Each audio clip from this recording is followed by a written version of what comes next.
नमस्कार मित्रांनो, जन झी पिढी काहीच कामाची नाही असं म्हटलं जात आहे, पण त्या जन झी पिढीने आज नेपाळचं सरकार पाडून टाकलं। नेपाळचे पंतप्रधान के.पी. शर्मा ओली यांना राजीनामा द्यावा लागला। एवढंच नाही तर आंदोलकांनी पंतप्रधानांचं घर पेटवलं, संसद जाळली आणि मंत्र्यांना रस्त्यावर चपलांनी हाणलं। पण प्रश्न असा आहे, एवढा राग नेपाळच्या तरुणांमध्ये का? फक्त सोशल मीडिया बॅन केलं म्हणून तर नाही, त्यामागे कारण आहे भ्रष्टाचार आणि बेरोजगारी, आणि त्यातल्या त्यात मंत्र्यांच्या मुलांचं ऐश आरामात जगणं याचा सगळ्यात मोठा वाटा आहे। 8 सप्टेंबरला हजारो तरुण काठमांडूच्या रस्त्यावर उतरले। कॉलेज स्कूलच्या युनिफॉर्म मधले मुलं आणि मुली।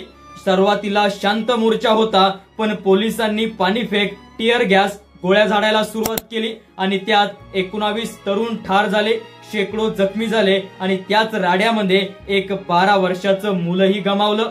या अन्यायामुळे आंदोलकांची संख्या वाढतच गेली।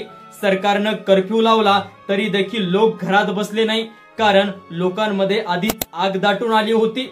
बेरोजगारी एवढी होती की हजारो नेपाळी तरुण रशिया आणि युक्रेन युद्धात सैनिक बनून गेले होते, तर दुसरीकडे नेत्यांचे मुलं महागडे कपडे, परदेशात दौरे, लक्झरी गाड्या दाखवत होती।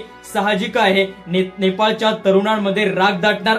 सरकारनं सोशल मीडिया बॅन केलं, पण त्यातून उलट तरुणांमध्ये राग जास्त भडकला।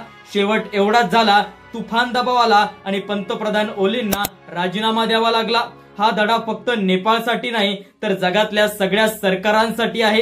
जनता आणि विशेषतः तरुणांचा आवाज दाबायचा प्रयत्न केला तर तो ज्वालामुखी होऊन फुटतोच। मित्रांनो, ही माहिती तुम्हाला कशी वाटते कमेंटच्या माध्यमातून प्रतिक्रिया द्या। अशाच महत्त्वाच्या माहितीसाठी आपल्या चॅनलला सबस्क्राईब करा। व्हिडिओ आवडला तर लाईक करा आणि व्हिडिओला शेअर करा।